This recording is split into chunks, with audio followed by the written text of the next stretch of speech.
tattoos. All of you that don't have tattoos, you're clean. All of you that do, no, it's a birthmark. Don't lie to me. You're out. Okay, we're clear on that. Okay, here comes, I will tell you right now, someone asked this question, and I don't want to hide from it. I'm going to be the very first person, I firmly believe, in the history of CBC to talk about this next subject. Breast implants. You guys are going, yes! I like this. So I had to give you a picture. I had to be very careful what kind of picture to give you. The kid's going, Mom. Oh. This is good. Okay, we're good? I know I'm going to get in trouble for this one. I know I'm going to get in a lot of trouble. Is it a sin? I'm good. I'm so good. Is breast implants a sin? I'm gonna add other things to it besides just breast implants. Hear me out. Hear me out. Is Botox a sin? Are braces a sin? Hold on, I'm not going nowhere. Listen to me. Hear me out. A hairpiece, is that a sin? A facelift, liposuction, booty tuck. Let's talk about all of that. Only in church, right? Someone who's here for the first time, does he talk like this all the time? No. Let's be clear on this. Let's be clear on this. I don't usually talk about stuff like this, but I told you to ask questions, and there they are. Here's the question I have for you on breast implants. What's the purpose for it? Hear me out. Hold on for a second. Why? I was talking to Roseanne. We were driving in the car, and I was talking to her about, honey, I'm going to talk about breast implants in church. And my oldest boy says, Dad, what is that? Son, there's this operation that the women cut their chest. And he's going, huh? They cut their chest, and they take something,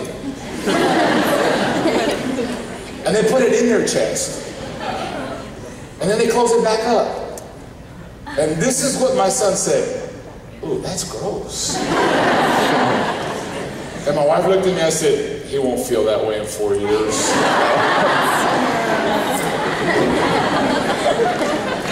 Lord help us. What are we going to do? I'm going to answer the question. The Bible doesn't talk about breast implants. So I will give you biblical principles about it. And here's what I will share with you. First of all, what's your reason for it? Here's where it is a sin. This is a biblical principle. Hear me out on this. If you're trying to find security in your appearance, instead of finding security in Jesus Christ, then yes. Does that make sense to everybody? You might not like the answer, but that needs to make sense. If you're trying to find security by your outward appearance, and that's why it doesn't just refer to breast implants, that's why it doesn't go to just that. That's why I'm going to go in and put Botox in there, and I'm going to put a hairpiece on there, and I'm going to put braces on there. I'm going to put everything about your appearance, because that is one of the things that as I'm looking at these glasses, I'm seeing a lot of things about your insecurities. So I'm going to lump all of that in together. A facial lift, you know, if you're starting to get in your 40s and your 50s and everything you want to start doing this to start picking everything up so everyone can notice you. They're noticing you, they're making fun of you, just so you know that. So don't ever make your security based on your appearance. Because if you do, you're not trusting in who God made you to be. Second thing, if you're using it to attract inappropriate attention, yes. I don't know why else anyone else would want breast implants. Maybe it's for security, to feel better about yourself. regardless of that, I want you to understand this, it will draw inappropriate attention. But understand that. And I don't even know if I gave, Ben, I don't know if I gave you this scripture. I put it in very late. Do you have Matthew chapter 5? Okay, that's okay, because I put it in very late. I'm going to read this to you. This is Matthew chapter 5, verse 28. But I say, this is Jesus talking. Matthew 5, 28. Please write this down. Anyone who even looks at a woman with lust has already committed adultery with her in his heart. Ladies, guys, that's on them. What's on there? Appearance, sex, girls, boys. Those temptations lead you to do things that God would not want you to do. And it leads you, and nor does it say breast implants is a sin, but it does talk about a biblical principle. And whenever a guy, listen to me, whenever a guy looks at a woman lustfully, he has already committed a sin. I will go further. If a woman does something to make a man look at her lustfully, she has also committed a sin. That biblical principle is there. Better yet, verse 29 says this. So, this is for the guys. If your eyes, even your good one, your good eye, causes you to lust, gouge it out. Throw it away. There's going to be a lot of guys blind. Okay, I want you to understand this. I'll go a step further with this, and I want you to understand this. Ladies, you need to know how guys are. You know how they are. That's why you dress inappropriately. That's why, I know the guys don't like me right now. Your shorts go higher. And the higher the short, listen to me. Listen. The more the attention. I'll go a step further. The more the attention, the more the lust. Do not do that.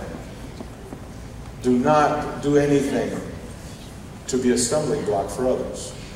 I know what you're going to say. Coach, everybody else is doing it. I know. I know. Be very careful with it. Here's when it is correct to have a change of your body. This is an opinion on this one, okay? Burn victims. If it's anything to restore your body, deformities. If you're going to change your body because of a deformity or because of an accident, thank God honors that. Okay, I'm still here. I successfully talked about breast implants and nobody left. Okay, move on to the next one. Next picture. Oh yeah, Vegas baby. Show me the money. I had someone ask me this question on gambling. The question wasn't gambling, is it a sin? Is gambling a sin? All right. There is no biblical verse in the Bible that says gambling is a sin. Nowhere is the word gambling mentioned on there. Now, it does talk about casting lots, and that's another different thing. But here's with gambling, and all of us have at some point or another attempted it, or you will. Cards, poker, Vegas, March Madness, rock, paper, scissors, horse racing, all types of things. Now, here's what I will tell you. This goes back to our human nature. I want you to understand me on this.